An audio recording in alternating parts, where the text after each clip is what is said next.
Look at all this amazing stuff, Amber. Look at Sarah. Oh my gosh. Bear Grylls. My kids love Bear Grylls. I got a nature journal. Oh my word. It looks like we're going outdoors today. This I don't is going know. to be awesome. But Go we gotta- outside, live your life on the wild side over here. But Whoa. an empty chair? What was that? I felt a breeze. I did too. Sorry I'm late. What? Well, hello. This is David. This is new. our videographer. We've been threatening to do this to you. I know, and here I am. Here you Overdue. are. So for better or worse. He just rolled on in. I know. So we curated a bunch of this cool nature stuff to show you because this is, I mean, it's a trend, but it's also just part of the lifestyle, I think, of homeschooling and getting outside. But we're hearing a lot lately about unschooling and nature journaling and My son is driving me crazy. Let's get him outside. there's that. Go get the stink off ya. So let's take a look. David, because you're our special guest today. Well, you guys wouldn't let me talk about curriculum, so it's just. It's just best. You know what these are? These are nice, I got actually. stuff. On the I bike, know. the bike you just rolled in on, it needs a little more bling. I think so. I Yeah. think these are absolutely fantastic. They're little battery And- pack lights. And not only that, but they're not only are they fun, but they are great for safety too. Yeah. They're safe. So you can see your kids. You can see.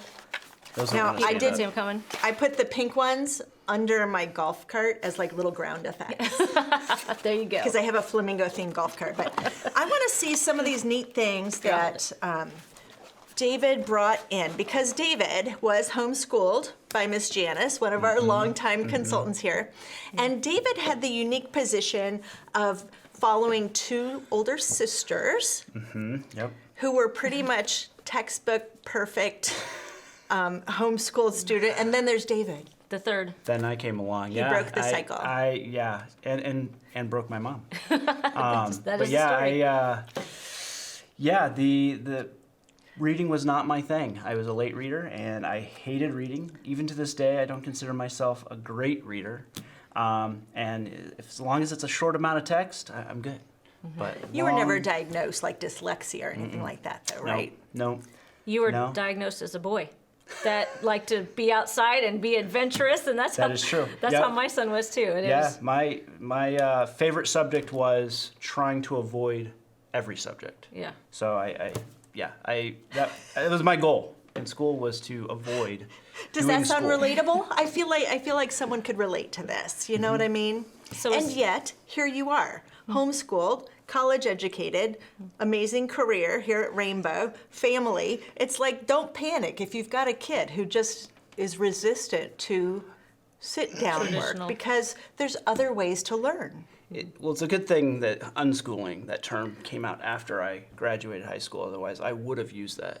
I feel like your As an mother argument with would my have mom. hated that word. However, she was brilliant enough to think, okay, what I've done with the girls isn't going to work with this child. I've got to think of something different outside of the box.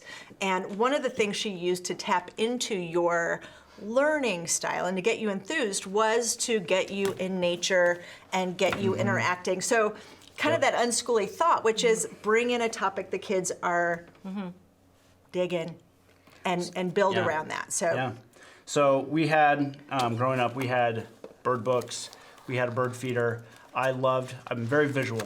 So I absolutely loved seeing colorful images. And this amount of text was not intimidating to me. So bullet points. Bullet points. versus like exactly paragraphs. and tying with something that I was seeing, it was a lot more retainable, and I could pull it back. I could what's the term?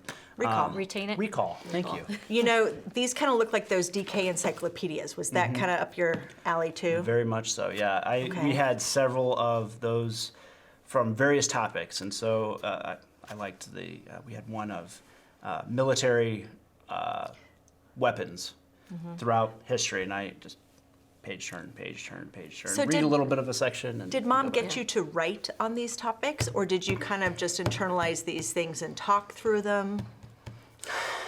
How She did you probably tried. use this stuff? She probably tried. Did she try a bird log book like this? No, she never tried that. No. Because these are kind of fun. But These are so cute. Yeah, there's different ones. Birds, Rocks, bugs. nature. Yeah. these sort of things that get people out or get kids out and into nature, there was a practical aspect that I really appreciated with learning. So the book stuff where it was kind of theoretical just didn't connect. And so You weren't a read about birds and then go out and watch birds. You needed it kind of all. right. I wanted to in place. see them, see how what was, what the book was saying, how it was pertinent to life. If it didn't have a connection to life, well, one thing I might ingest the information, but being able to recall it, if it wasn't connected to something in life, it was very hard for me to recall it. Almost abstract, like it just didn't mean anything to you. Yeah, yeah. And I So- think that's an experiential learner. It's a kid who needs to learn in the act of doing something, and that movement and those brain connections combined with something like this that is really simply formatted. I mean, this is checking boxes and filling in blanks. It's just the more connections, the better that retention. Right. And you can do that with a hands-on, outdoorsy kid. Real easy. Well, and the other thing too that these sort of things do, without explicitly doing it, is they teach a child the key questions to ask when they're approaching anything out in nature, regardless of whatever they're doing. So, I mean, it gives them that tool set as well when they're out there. It's kind of passively Right. teaching, really. So then when you've got something like this beautiful one, which is open-ended, this is perfect for a kid who wants to do some sketching out in nature. That's really a keepsake level. Some of these are formatted differently. This is an activity book, just to show some of these different pages and what they look like This one's fun, inside. too. There's about anything you could think of. Like if you want completely blank, some formatting, Yeah. to This one's- straight up reading. This is That's- an outdoor workbook. Yeah, and that's For a key kids, thing families. too. Kids have their interests come and go, or they can come and go at different ages. And so you could have I have a few nephews that are 5 and 7, and they're both, the older one specifically and the younger one to follow the older one, just very into birds. He knows more about birds than I do. Encyclopedic. Yes, and so they have their little binoculars, they have their bird feeder, they have their bird guides, and yeah, he can even their mom has joked about they'll ask their son what's that bird, Yeah. and they can pick it, or they hear the call and they're like, oh, that's that bird. I have an Right. app. I have an app because we live in the woods, and it'll tell you the bird call and show you the picture. It's the Cornell University. I think it's called Merlin. It's a free app, but that's a fun thing to add to something like this too. I want to see some of these books you picked. What did the David brain pick from the So- thousands of books we carry? Yeah, so going back to the age level, there are books out there where you have something like this, which is obviously more for a younger reader. What's that say? The Beavers. Superpower Field Guide, Beavers. So this is obviously theme, and you can look on the back. There's moles, ostriches, eels. I mean, beavers are engineers, right? They are engineers, and it goes into that. It goes into some little of the geography in there? the anatomy. Actually, do you mind flipping through that? And that way I can ahead, see Amber. kind of. Yeah. Get the side camera. So Oh, me. Okay. yeah, so I'm the camera guy on the front of the camera. He's the so camera guy. That He's camera. that You want to do it camera? onto that How's camera? that? Is that good? There we go. Okay. Perfect. Straight, perfect. no glare. Yep. Okay, good. Make sure it's upright. Yeah. Those are Upright. birch trees. But So now yes. we're identifying what they eat, where they live. How they do it, what they're their doing, community. all in relationship to beavers. Now we live in Central Illinois, so I have There's some beavers friends. here? There are beavers, yeah, and so I have some friends that had they have a farm. They had a drainage thing for their field, a drainage ditch, and a beaver got in there, plugged it up. Say, we don't created- generally like the beavers right, around here. and it became a nuisance. And but this is something where if the parents are dealing with an aggravation and the kids are like, well, what's the deal with beavers? You can provide them with this book and give them something tangible to. And they remember that because they remember, oh, that neighbor was having the problem, and then I did that thing, and then I learned, and da-da-da. Exactly. And boom, there it is. What else you got? So this one is just kind of a general activity type book. It Wildlife has Ranger nice Action pictures. Guide. nice pictures. Again, for me, lots of color, limited amount of text. It's not text Turtles, heavy. lizards, You have butterflies. crafts and things that you can try to do or try to build and put out there to attract your own How birds. fun. Yeah. Bug guides, and I always love these maps.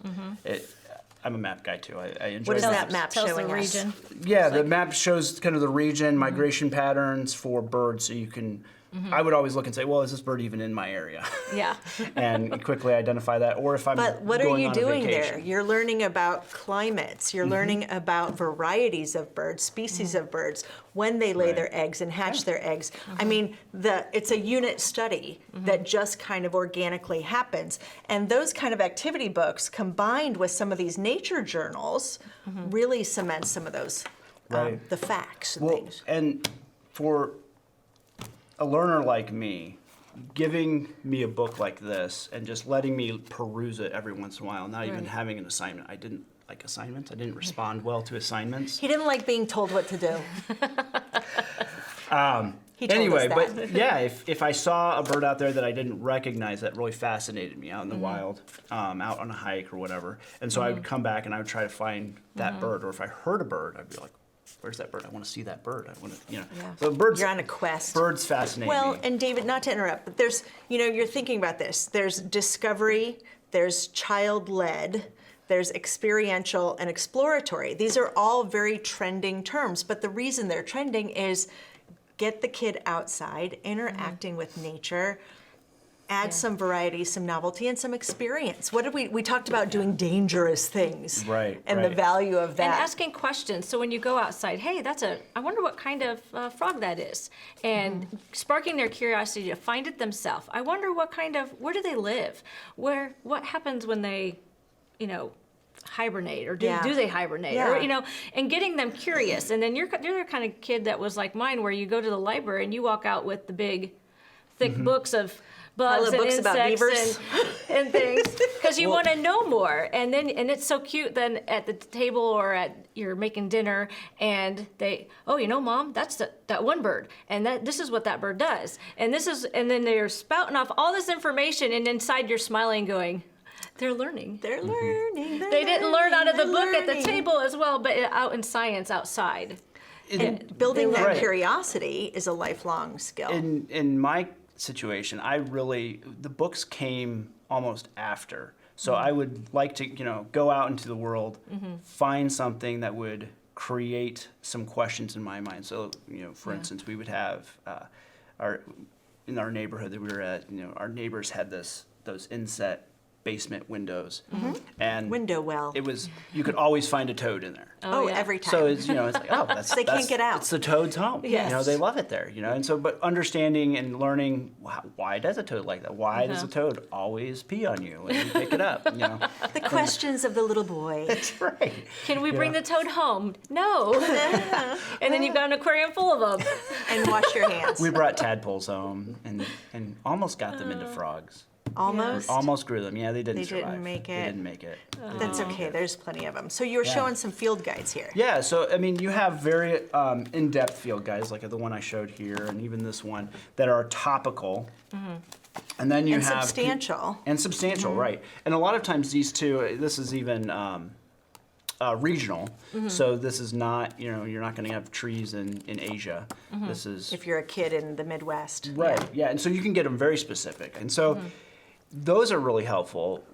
I loved going on road trips with my family, and so when we'd go someplace, my parents would get us some things that would help us learn as we were going to those places. And I've carried that on with my own family as we've go places. I want to get things or books and materials that give us things to look for in the specific region that we're going for. Because I remember when I went out west, and I saw antelope for the first time. I'm like, whoa, that's new. We don't have those in Illinois. Yeah. Right, we don't and they're have everywhere out here. yeah, but you're seeing a herd of antelope going out, and you're like, whoa, okay, that's something different. It was just fascinating. And then you brought up those questions that form in your mind. And then you want the follow-up, because when I was a kid and we'd ask my mom a question, she'd either say, look it up in the dictionary or look it up in the encyclopedia. And that kind of became that whole answering your own questions, being resourceful. And what a neat lifelong skill. So many benefits. You can check out these kits and things on our website, some Bear Grylls resources. These I know. kits are- I almost was like, oh. I They're know. kind of self-explanatory. They are, but at the same time, one of the things that I think is really cool about these sort of kits Well, why I'm don't you gonna just mention it open one now. for us? All Let's see right. one of these boxes. Everything you need, right? So my son right now, he's 3 years old, but he is interested in space. Are you showing this Oh. to me? Yeah, I'm 3-year-olds are showing it to great. you. See, He's not used to being I'm on not the used to side. being on camera. I'm used to critiquing people who are on camera, but not Let's being show on us camera these myself. So, stargazing was something that I kind of got into last summer when I was working on our enrichment catalog. Mm-hmm. Because if you remember, if you get our enrichment catalog, we had a astronomy theme on there, Yes. and We had we're that taking these solar photos thing. for that. And it was just a lot of fun. I learned a lot about astrophotography. It is not as simple as you would think. Asher photography? Astrophotography, Astro. like astronomy. What is this for? So this is a headlamp, which you would think would be counterintuitive for stargazing, right? And I checked this out. I don't have batteries in this Yeah. right now, but I did check That's this okay. out because I didn't see anything on the packaging that said this was a red light headlamp. But that's critical for stargazing. And I had this discussion with one of our designers because I'm like, the red light is imperative. We have Nerd to- I out. wanna Tell get me why we want a red light. Because it preserves your night vision. It doesn't interfere with being able to see the stars. If you were to turn on a flashlight and look at your, whatever map you have here, that's telling you about constellations. If you were looking at this with a flashlight and reading about a certain constellation that you were trying to find, like this one, and then you immediately look up into the sky, you're not going to be able to see anything. You're just going Like to be you looked in a light bulb or Right, something. exactly. But if you do this with a red light, it Like your preserves eyes. that night blindness. cool. And so this book actually, Love it. this book actually comes with its own red light Oh, fun. thing in the back. Sure Okay, does. Flashlight. This did not come out of the box. Correct. This is a separate item. Yep. Sorry, That's I'm called Night switching Sky. products here. There we go. But it's just a little light, allows you to see Cool. that what's written. So you have your That's star neat. wheel. This is very common. I grew up with one of these. But this allows you to find the months? constellations depending on the season that you're in. Because unfortunately, stars change in their location and they're not where you left them. They do what they want. These do are what they glow want. sticks. This is a pack of glow sticks. I feel Right. like that might just be for fun. I think so too. But there might be some little activity in there. Nice little book. Those are cool. What are the other themes in those? So the other themes we have is just trailblazing. So this has a compass. It has a, let's see here, ranger a- beads, which honestly, I was not aware of what ranger beads are. Navigation. Now that's like what the geocaching families do, right? Yes and no. Geocaching Okay. generally is done with a GPS, I believe. What? Yes, yeah, I believe. I didn't know that. But I thought they just found them.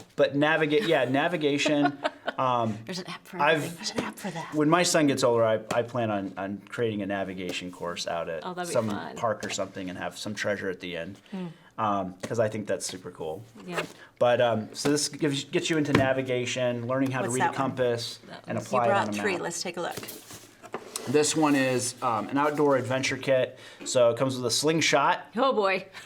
Away from the house. Every boy wants a Away from the slingshot. windows. Keep it away from the Every windows. boy dreams of making his right. own slingshot. Oh, it's true. Look So at here, that. yep. Comes with some binoculars for those that are interested in seeing things far away somehow. Do these all come with the little badge? They all come with a little badge. It's kind Oh, of isn't that neat? so a little merit badge type thing. Yeah, it's so, like an inch across. Have It's your own- substantial. yeah.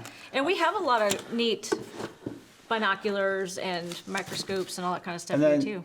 and then here's the all-weather Rebel. Oh, like a storm chasing one. Yes, yeah, and Without the danger. Just which enough danger? I don't know. You have to admit, if you remove the danger, you remove some of the fun. Yeah. But it makes parents a little bit Pretty happier. cool. And those here- come from Wildlife Outdoor Adventures. Okay. Right, and so we actually we even sell a red light constellation flashlight. Oh, neat. That is red light only. So again, this is something you might not think you need. You had too much fun. And did. how many of these Oh, things are one going more. home with you? I want more, glow in the dark Yes. constellations. So this is again all ages. We have stuff for older kids that have a lot of information. You have stuff for younger kids too that are just exploring. Show us and a this, page. I even took this into the bathroom here to try out the The Constellation. glow in the darkness? So Yeah. so you Yeah, can let look me at the explain why you stars, took that in the bathroom. and then it will These you can little, see the these little constellation. dots. Yep, Yeah. the constellation will Oh. light up and show. So you can take this out there That's with your really fun. flashlight. Yeah, and you can kind of see. It shows you what the constellation should look Nice. like, and what So you're David, looking when for. you're done being on camera and being a ham and geeking out over all these amazing products, are you going to put links to all of this stuff in the description for today's video? Everything? It's a lot of links. Do it, everything. Just link our enrichment Yes, catalog I can. there. I can do that. Then I can do all of it. The enrichment catalog's got it all. I mean, there is but that. I'm not done yet. Oh, But wait, there's more. wait, there's Oh more. my gosh. So, if you don't want to buy this whole kit, we do have some items that are on their own. But you can but get like- some of these separate. Okay. The compass set, this cloud gauge or cloud tool. These are all things that you can purchase individually. This is kind of cool. This is a foraging bag. Oh, It's a that's small, fun. small bag that you can put on your belt. And Nice. Does then it when do you start something finding magical? something that you want to collect, I love it. you can open it up and you can start. I've seen them sell these at the Yeah. homeschool conventions, cool. and Oh, they're they- kind of like round like a bucket, and it Oh, hooks yeah. on you. This would be great for a homeschool convention Oh, because you yeah. can go and you just put all the candy. Put all from your the loot different- in there from all the different vendors. That's a way of foraging, you know. See, I used to use Urban just foraging. little garbage Ziploc bags. The kids would all Yeah. have a Ziploc bag, and it's like, all right, whatever you can fit in that bag, you can bring home. Or they would do the tape bracelets, and you stick things to Yeah. the tape bracelets. There's just so Oh, many kids neat love things doing you can that. do outside with kids. And I think these box kits are just a neat way to test and see, do I have a child interested in this? Do I have a child interested in this? And if they are, maybe you get an upgrade and you get a Right. more grown-up compass or a These more unfortunately grown-up will tool. not take you to the College. level or yeah. So they are Yeah. introductory kits, but they from what it looks like what is included in them is high quality. It's a really material. great place Yeah. to begin. Good starting And these spot. birds- Nice birthday gift. Ah, we have so many of these. They're so adorable. I actually got a compass when I was middle school, and I still have it. I know where it's at. Oh, that's cool. So yeah, I feel like you need to hand that down. yeah. All right. So- Say goodbye, David. Bye bye.